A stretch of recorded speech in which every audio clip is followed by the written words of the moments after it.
Welcome back, everybody. Derrick Soo, your East Oakland advocate. Well, this political season here in Oakland, the 2024 election year, this is going to be interesting because the political situation of Oakland is about to drastically change. I mean, drastically change.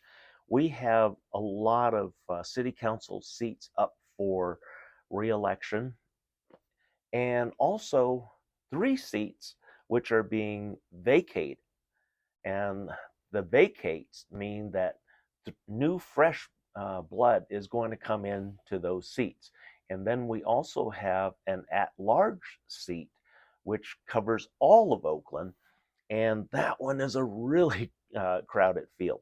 But again, like I said, uh, being on the city council and also running for mayor, the standards and requirements to run the city is really pathetic because literally all it takes is a BA degree uh, as the minimum qualification, and pretty much anybody can get a BA. You don't have to be very smart to get a BA, but this is the problem that Oakland is having. We keep electing the dumbest of the dumb, and those that have no business being in politics because they have no experience that relates to politics and uh, to do a good stewardship of the city. And so I'm going to talk about the list of candidates of the at large District 1, District 3, District 5, District 7, and the city attorney's office are all offices up for election. On the at large position, which covers all Oakland districts, um, probably the most famous name that you're going to recognize on that one is LaRon Armstrong, former chief of police. And he brings in probably the most experience of all the candidates uh, running for the at large city council member, which is being vacated by Rebecca Kaplan. And so, anyway, here are the current uh, um, candidates, and you're going to need to do a lot of reading on these. Some of them you'll be able to skip because they don't really have any business running for this other than getting receiving the $117,000 salary it's a substantial salary for a city council person. But anyway, first person on that is Christina Costado. She's a retail supervisor. Next in line is Charlene Wang, civil rights advisor. Next is Mindy Ruth Peck, Peckhannock. She's an educator, researcher. Rowena Brown, state legislative director. There's something that could be interesting and someone that I would be reading up on. Nancy Sidebottom. I know her personally, and so I'm not surprised by her running for the at-large position. She also ran for District 7 previously and didn't run or didn't make it. So this is a good opportunity. She's a tax preparer. Also, she, if I remember right, has is a landlord here in Oakland also. Then we have LaRon Armstrong, public safety advisor. Probably the strongest candidate in the at-large category. Then we have Fabian Robinson. He's a pastor for a church. So there, right there, I see a conflict of interest. I don't believe that a religious leader should be in politics. As there's just too many things that aren't right with that the situation. So anyway, moving on, Sean Danino, Senior Development Officer. Yeah, kind of like Lauren Taylor. He's a middle manager of some form, and what skills he brings to the table uh, has yet to be seen. But I would read his uh, description. And then we have Kanitha Matori, small business owner, and then finally Salika Thomas, who failed to mention what she does. So we have no idea what her background is. So I would personally, I myself would not be looking at Salika Thomas since she failed to look at anything. But like I said, the strongest candidate in that would be LaRon Armstrong. Next strongest, I would say, being a City of Oakland longtime resident, Nancy Sidebotham. She knows a lot of what's going on in the city, and the tax skills that she brings could be very helpful in terms of preparing future budgets. So moving on, District 1, that was Dan Kalb. He is not running for re-election. In fact, he's moving on to the state assembly for election. So we have on the ballot for November Edward Frank, who's business owner, Zach Unger, firefighter, Len Raphael. I know Len, who's a CPA, another person who actually brings some skills to the table. So Len would be someone that I would be personally looking at, but I would look at the other two candidates and what they have to offer in their statements. Then we have District 3. Carol Fife is up for re-election. Then people running against her. Baba Folalabi, entrepreneur. Michelle Haley, a community housing assistant. Warren Mitchell Logan, a city planner. Yeah, I don't know. He'd be interesting to look at. I would read on him. Sean M. Hirsch, home caregiver. There's a person who's looking for a job. Home caregiver. They don't get much money, so $117,000 income would be substantial for that person. But in terms of skills, I don't think that they really have a skill that would be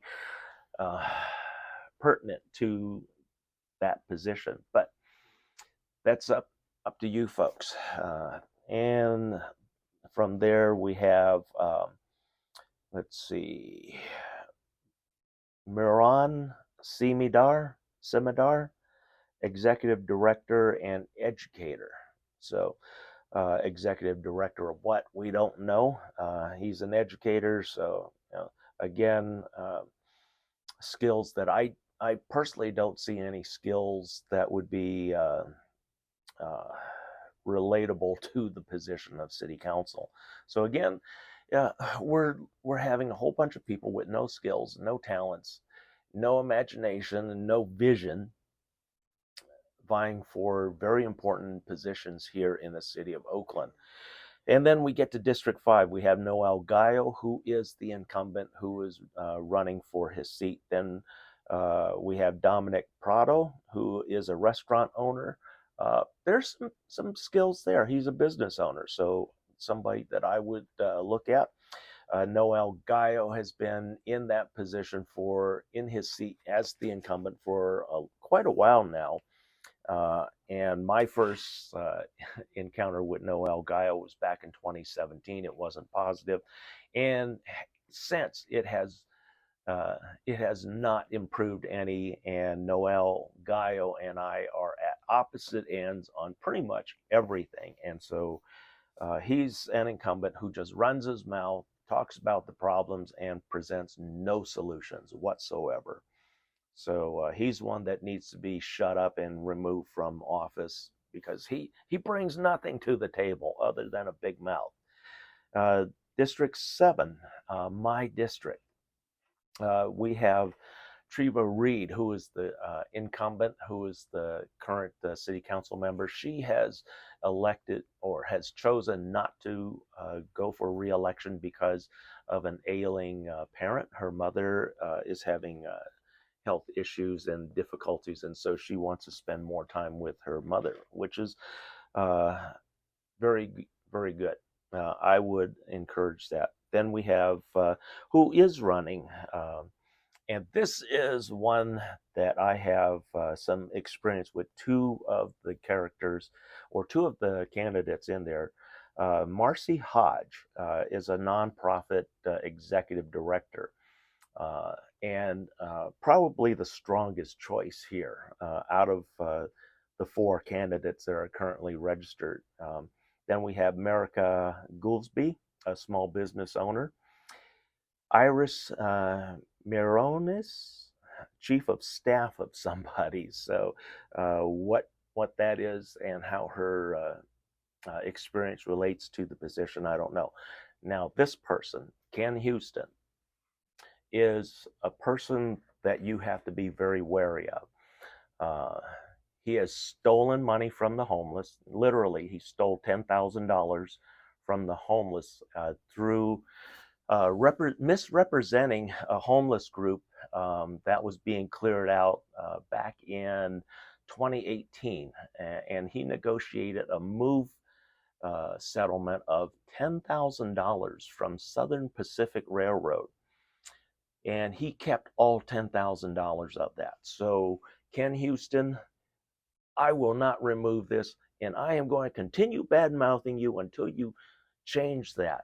And he runs an organization here in East Oakland called East Oakland Beautification Council, and they hire the homeless. In fact, he does pay them. He does work with them, but the problem is that they're doing jobs that the city of Oakland is doing already. and like a lot of my homeless friends say, yeah, his group shows up right after the city does their cleanup, and then they just kind of sweep the ground, put stuff in garbage bags. They do the easy stuff, and then they leave it there for until the next week when the city of Oakland comes to do their next round of cleaning. And so anyway, I would be very wary of Ken Houston. He ran for mayor back in 2018, and I was the one that sabotaged his mayoral candidate because he was so crooked, and he screwed me so royally that it still pisses me off today. But anyway, last up on the city election is the city attorney's office. And here's an interesting one. We have two people vying for that, and one of them I really support because she was the voice and the face behind the recall of Mayor Sheng Tao, and that is Brenda Harbin Forte. She's the retired judge, and so she's looking at becoming the elected city attorney, which I actually support. Ryan Richardson, chief city attorney. There's some questionable things going on with the city right now, and payments not getting paid, crime, and I mean just a lot of stuff. But I would continue looking at Ryan Richardson. Whether he gets my vote or not, I can't say. But for the strong and the change that we need here in Oakland, I would be leaning towards Brenda Harbin Forte for city attorney, because I've worked with her. I've experienced a lot of positive things with her. The other name, Ryan, I don't know. And then again, like I said, the city of Oakland attorney's office is embroiled in some shit, and they're having to pull a lot of paperwork because the FBI warrants against a lot of the city stuff going on. So um, he's somebody that would be kind of questionable. But anyway, that's the ballot coming up on November 5th. There's still the qualifications, the petitions that are going to be happening here in finishing up in September, so that everything goes to the state, so that the ballots can be printed up and mailed out to all the homes in a timely fashion. So the election is in November. Mail outs go out in October. All the qualifications and everything gets sent to your local voter registrar here, Alameda County voter uh, registrar of voters. Then it goes to the state printers, and then from the state printers, it gets mailed out to all the households 30 days in advance, so that you can fill out, be informed, fill out your voting ballot for who you want for the city of Oakland. And like I said, this is could be a historic change here in Oakland. And then next year, should the recall be successful and say, yes, we're recalling Mayor Sheng Tao, I myself, with at least Lauren Taylor, will be vying for the replacement mayor of Oakland. Thanks for joining me today. Get out and vote.